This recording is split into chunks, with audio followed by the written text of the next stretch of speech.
Esa noche todavía vive dentro de mí como una herida que no termina de cerrar.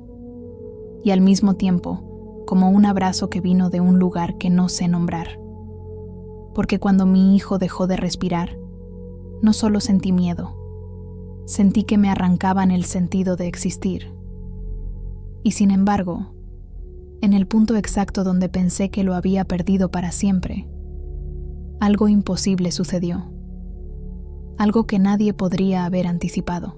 Una luz que jamás había visto, apareció en la habitación, cortando el aire, deteniendo el tiempo, llenando todo con un calor que no venía de ninguna lámpara, ningún auto, ninguna lógica. Fue un instante tan intenso que ni siquiera sé si respiré. Solo sé que, si esa luz no hubiera aparecido, quizás hoy no estaría contando esta historia.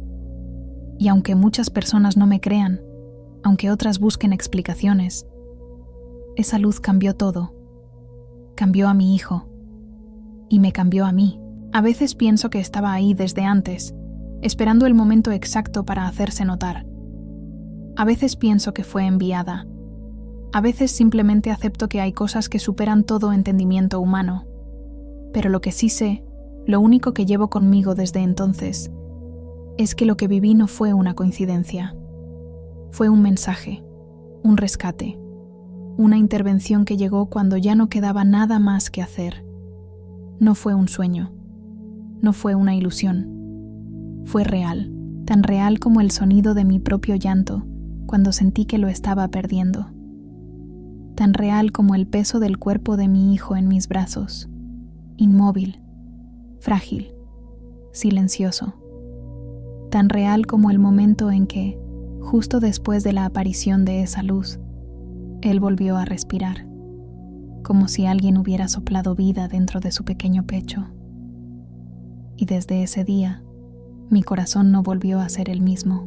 Camilo siempre fue un niño lleno de una sensibilidad especial, de esas que uno no sabe si deben preocupar o agradecer. No era especialmente fuerte, pero tampoco frágil. Era diferente. Tenía una forma de mirar el mundo como si entendiera cosas que los adultos olvidamos. Se quedaba observando por largos minutos, detalles que otros pasarían por alto. La sombra de las hojas moviéndose en la pared, el reflejo del sol en una taza, el sonido del viento entrando por la ventana. A veces pensaba que veía más de lo que decía, o que sentía más de lo que podía expresar. Yo, como madre soltera, vivía en ese equilibrio constante entre cansancio y amor, entre jornadas interminables y la esperanza de que todo lo que hacía fuera suficiente para él. Y cuando llegaba la noche, después de la cena improvisada, del baño rápido y del abrazo largo antes de dormir, me quedaba un momento mirándolo, mirando su respiración, suave y tranquila, mirando cómo su pecho subía y bajaba como un recordatorio de que la vida, aun con todos sus golpes, también sabía ofrecer milagros cotidianos. Esa semana, él había empezado con un resfrío leve, nada alarmante. Los médicos lo revisaron, dijeron que estaba bien, que solo necesitaba descansar, hidratarse y dormir. Y yo confié. Confié porque el tono del doctor era seguro, porque la fiebre no era alta, porque su ánimo aún era bueno. Esa noche lo arropé como siempre. Le acomodé sus peluches, le di un beso en la frente y me quedé observándolo un rato, como si algo dentro de mí presintiera que debía memorizar ese momento. No sé si era intuición, miedo o la sombra de un presentimiento silencioso que preferí ignorar. Nunca imaginé que horas después me despertaría con una sensación tan violenta, tan helada, que aún hoy no puedo describir sin que se me cierre la garganta. Un silencio tan absoluto que parecía antinatural, como si el mundo se hubiera detenido, como si algo hubiera sido arrancado del ambiente, y ese silencio me hizo correr hacia su cama. Lo que vi al llegar fue la imagen más devastadora que una madre puede presenciar. Camilo estaba quieto, demasiado quieto, y esa quietud, esa ausencia de movimiento en su pecho, fue como si alguien me clavara algo directo al alma. Lo toqué. Frío. Le hablé. Nada. Le moví los hombros. suavemente primero, con desesperación después. No reaccionó. Su pequeño rostro había perdido color y sus labios empezaban a tonalizarse de una forma que jamás debería verse en un niño. Grité su nombre con una fuerza que no sabía que tenía. Era un grito que venía del instinto más primitivo, el miedo de perder lo que más amas. Con manos temblorosas llamé a emergencias mientras lo sostenía contra mi pecho, pero mi cuerpo ya no obedecía. Mi voz se quebraba. Las instrucciones del operador parecían ruido distante. Yo estaba ahí, atrapada en un momento que parecía eterno y cruel, un segundo que se repetía sobre sí mismo como un castigo. Intenté hacer lo que me decían. Presioné, soplé, lloré, rogué. Recé sin darme cuenta de que lo estaba haciendo. No sé cuánto tiempo pasó. Tal vez segundos. Tal vez horas. Cuando ves la vida apagarse en alguien que amas, el tiempo deja de existir. Sentí que mis piernas fallaban, que mis brazos ya no podían sostenerlo, que mi mente se estaba oscureciendo igual que el cuarto. Me invadió esa certeza desesperada de que lo estaba perdiendo, esa sensación indescriptible de impotencia, esa caída al vacío donde solo existe dolor, miedo y un silencio que grita. Y justo ahí, cuando ya no esperaba nada, cuando el último hilo de esperanza parecía romperse, algo empezó a cambiar en la habitación. La oscuridad no se iluminó de golpe. No fue algo brusco ni cinematográfico. Fue como si un resplandor suave comenzara a nacer en un rincón, creciendo con una calma imposible para la situación que yo vivía.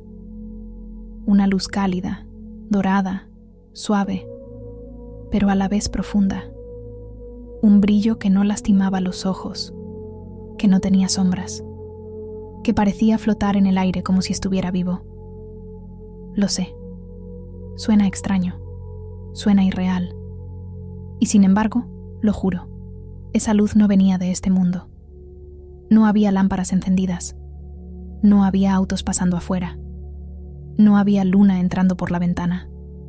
Nada podía explicar lo que estaba ocurriendo. La luz se acercó lentamente, como si supiera dónde estaba Camilo, como si lo reconociera, como si entendiera mi miedo. Y entonces, la habitación cambió. El aire se volvió más cálido. Mi respiración, que era un caos absoluto, se calmó por unos segundos. Sentí, aunque no sé cómo explicarlo, que no estábamos solos, que algo nos acompañaba, algo que no tenía forma ni rostro, pero que irradiaba una paz tan profunda que me atravesó por completo. Fue en ese momento que sentí una presencia. No una silueta, no una figura, una presencia. Como si alguien invisible se arrodillara junto a nosotros. Como si colocara una mano de luz sobre el pecho de mi hijo. Como si me dijera sin palabras: aguanta. No todo está perdido. Y entonces sucedió. Camilo tosió. Una vez. Luego otra. Y otra. Su pecho se movió débilmente, después con más fuerza. Sus labios recuperaron color. Sus ojos se entreabrieron como si estuvieran despertando de un sueño largo y profundo. Y yo caí al suelo, llorando, temblando, riendo y llorando al mismo tiempo, abrazándolo con toda la fuerza que tenía. Cuando la ambulancia llegó, él ya respiraba. Los paramédicos no podían explicarlo. Pero yo no necesitaba explicaciones. Ya había visto lo que tenía que ver. Ya había sentido lo que tenía que sentir. A veces, cuando la casa está en silencio y él duerme, recuerdo esa noche, no la parte del miedo, sino la parte de la luz. Esa luz que apareció cuando ya no quedaba nada. Esa luz que me sostuvo cuando el suelo se rompió bajo mis pies. Esa luz que devolvió la vida a quien se estaba apagando. Desde entonces, entendí algo que no se aprende leyendo ni escuchando a otros. Solo se aprende viviéndolo. En los momentos más oscuros, cuando todo se derrumba, cuando las fuerzas no alcanzan y el corazón se quiebra, nunca estamos solos. Hay algo, llámalo fe, ángel, energía, milagro, como quieras, que nos acompaña incluso cuando no lo vemos. Algo que actúa en silencio, que se presenta sin aviso, que llega justo a tiempo. No sé por qué pasó, no sé por qué a nosotros, no sé si volveré a ver esa luz. Tal vez no sea necesario, porque su propósito ya se cumplió. Hoy miro a mi hijo correr, reír, vivir, y cada respiración suya es un recordatorio de que la vida puede cambiar en un segundo, para bien o para mal, y de que, incluso en la oscuridad más profunda, siempre hay un rastro de luz esperando para aparecer. Gracias, de corazón, por escuchar esta historia tan íntima y tan real. Si te tocó el alma, te invito a dejar tu like y suscribirte al canal. Eso nos ayuda muchísimo a seguir compartiendo relatos que nacen desde el corazón. Y ahora mismo está apareciendo en tu pantalla otro video que te va a emocionar profundamente. Nos vemos ahí, y que la luz, esa luz, nunca deje de acompañarte.